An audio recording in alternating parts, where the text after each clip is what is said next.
Do you ever find yourself sitting down at your desk or table, opening your book or laptop and thinking, now what? Or when you've done one task and thinking, what's next? That's because you don't have a specific plan or you don't organize your day well. Benjamin Franklin once said, "For every minute spent organizing, an hour is earned." Knowing what and when you're going to study saves a lot of time in making decisions. In this video, I'll share you the 5 tips to schedule your studies and make the most of your time. It's never too late to organize your time. So, let's get started. Tip number 1. Plan your day the night before. The way you start your day can affect your whole day. Before going to sleep, make sure that you're going to start your day with a purpose. Make a list of all your assignments, classes and tasks for the next day in your journal or a planner. You don't just need to know what to work on, you also need to know what to prioritize. Always organize the topics of your day and start with the difficult ones in order to complete them as early as possible. If you have a big thing that you need to accomplish, do it first. This way, you will be left with the easier ones at the end of the day. And even if you don't accomplish anything else during the day, you can still say that you did something productive at least. If you don't have enough time to plan every day, you can make a weekly plan. Remember, you need to start planning your tasks for the week on Sunday evening. This is because Monday should be your deep dive day. So, writing down what needs to get done the night before is a great way to ensure you start your workday strong. Tip number 2. Make your plan as detailed as possible. Make the plan as detailed as possible, including your daily activities such as exercising, sleeping, eating, and other personal tasks. For studying, don't just write study biology or chemistry. Instead, write solve problems from page 50 to 70, complete 10 equations, or read and take notes on chapter 7 for chemistry. You'll have a better idea of what you need to do exactly and can avoid wondering what to do next. Also, don't forget to overestimate your time for each subject and leave some in scheduled time for flexibility. When unexpected events arise that take up time you had planned to study, decide immediately where you can find the time to make up the missed study time and adjust your schedule. Tip number 3. Study as soon after class ends. Take a little break and study as soon after your class as possible. The scattered 1 or 2 hour free periods between classes are easily wasted. Planning to use them for studying for the class just finished will result in free time for recreation and other activities at other times in the week.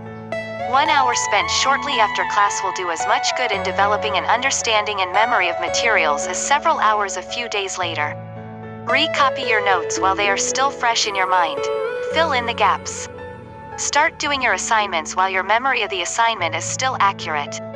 By doing this, it will be easier to transfer information from short-term to long-term memory.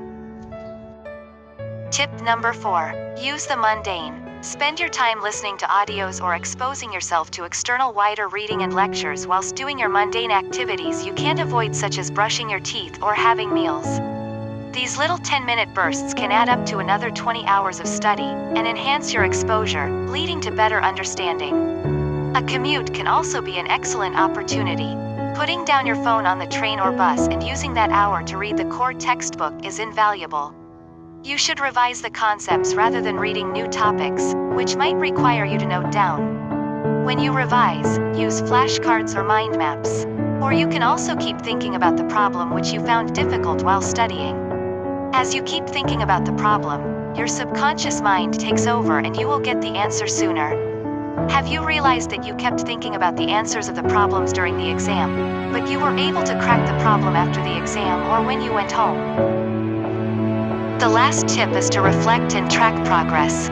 Reflect and review your day. Just like what Steve Jobs did. He looked into the mirror and asked himself this one question every single day.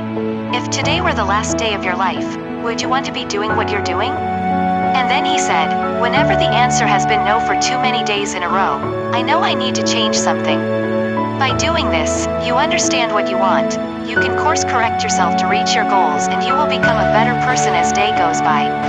And also, after all the hard work, it's very rewarding to cross off the topics on your calendar to show how far you have come. This can help you keep on track and stay motivated and give you the best chance of success. Planning is the key to success in everything you do. It provides direction and reduces risk of uncertainty. If organizing is not your habit, you should make it so. Taking the time to arrange your priorities, you can give yourself the best chance of staying on track and organized, especially during the exam period, which in turn can help reduce stress levels, be more productive, get more things done and achieve better results, which are the key differences between success and failure at school or university. Not only that you get to learn to manage your day, you also learn to manage and discipline yourself when you are planning.